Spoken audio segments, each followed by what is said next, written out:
Nakakadismaya itong ginagawa ni Senator Amy Marcos na ito na sinisira niya hindi si BBM kundi sinisira niya yung buong pangalan ng mga Marcoses. Napakatagal ng panahon, more than 30 years, no? 36 years na niyuyurakan, sinisipa, dinadaganan, tinatadyakan ang kanilang pangalan sa paninira. Na ngayon na ang mga Pilipino ay nagising sa katotohanan na lahat ng paninira ay isinantabi nila at kanilang ibinoto si Pangulong Bongbong Marcos para maituwid ang kasaysayan at upang gumanda ang takbo ng Pilipinas at makabawi tayo sa lahat ng mga pangyayaring mga lumugmok sa ating bansa. Ngayon ay sinisira niya. Sinasabi pa niya na nag-drug user daw si BBM at yang kaya pinakasalan ni Lisa ay upang maging matuwid ang kanyang buhay. Napakalaking kalokohan yan. Huwag nating maliitin ang pagmamahal ni First Lady Lisa Araneta Marcos kay Pangulong Bongbong Marcos sapagkat noong panahon na yon ay dapang-dapa sila. Talagang kanyang minahal ang ating Pangulo noong panahon na hirap sila. Noong panahon na niyuyurakan at tinatadyakan ang kanilang pangalan.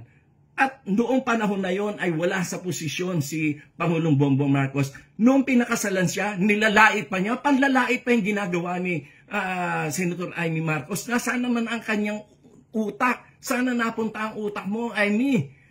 Kaibigan kita pero hindi ganyan dapat ang ginagawa mo. Sinisira mo yung pangalan ng buong pamilya nyo. Oh, bakit?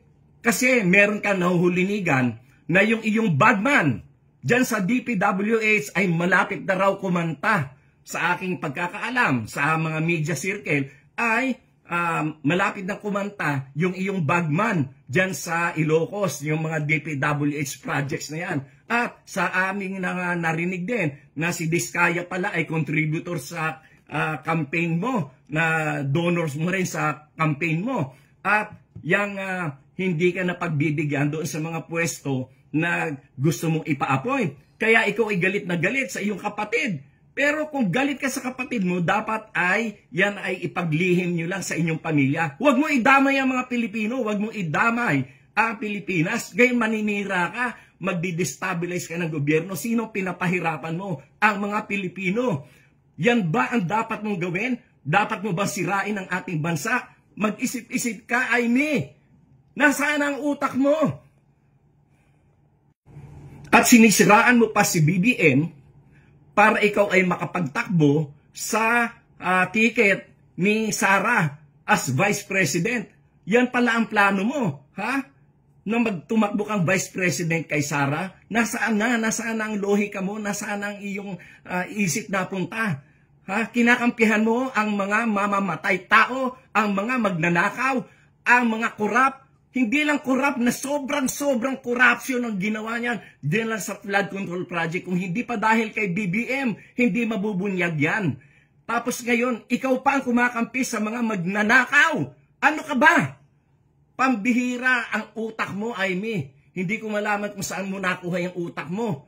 Si Sara, walang kapanapanalo yan sa pagka-presidente. Kayo lang ang nagsasalita ng ganyan sapagkat kinukondisyon nyo ang isip ng mga Pilipino. Dahil takot na takot kayo, takot na takot ang mga Duterte at ang kanilang mga tauhan na sangkot sa mga corruption. Takot na takot kayo na kayo ay makukulong na. Kaya yan ang inyong pinagsisintir. Kaya kayo ay kinakalaban at binabagsak nyo ang gobyerno ni BBM. Hindi kayo mananalo sapagkat nasa likuran ni BBM ang milyon-milyon na mga Pilipino na naniniwala na ang buhay natin ngayon ay mas maganda at mas may tinatahak na direksyon kaysa naman nung nakaraang panahon na wala talaga, na wala, sabog-sabog lahat.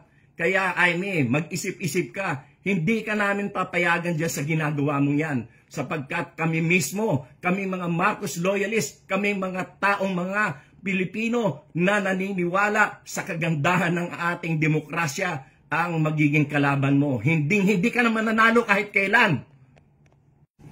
Gusto niyong pag-resign si BBM? Iilang piraso lang naman kayo na nagsasabi niyan. Takot na takot kasi kayo na malapit na kayong makorner, malapit na kayong makasuhan, malapit na kayong makulong kayo ng mga kalaban ng politika sa administrasyong BBM. Nagsisigawan kayo, ilang piraso lang kayo gusto mag-resign, samantalang mas marami ang naniniwala at kumakampi kay Presidente Bongbong Marcos. Yung mga aligasyon niya ng mga adik-adik na yan, lumang tugtugin na yan, wala nang bumibili dyan. Kahit nga noon pang binabato yung issue na yan kay President Bongbong Marcos, anong nangyari? For the first time, a majority elected president ang ating naihalal for the first time. At for the first time, nagkaroon ng boto na pagkarami-rami ng 31 million plus. At yan ay kauna-unahang nangyari. At yan ay kahit sa kabila ng paninira kay BBM na siya ay adik, na siya ay kung ano-ano mga ibinato sa kanya, and still, ibinoto siya ng mga tao ng napakarami for the first time majority sa presidential election. At yung mga adik-adik na yan, lumang tugtugin na yan, wala nang bumibili dyan. Kayo lang na mga bumibili dyan, yung mga kulang, yung mga bobo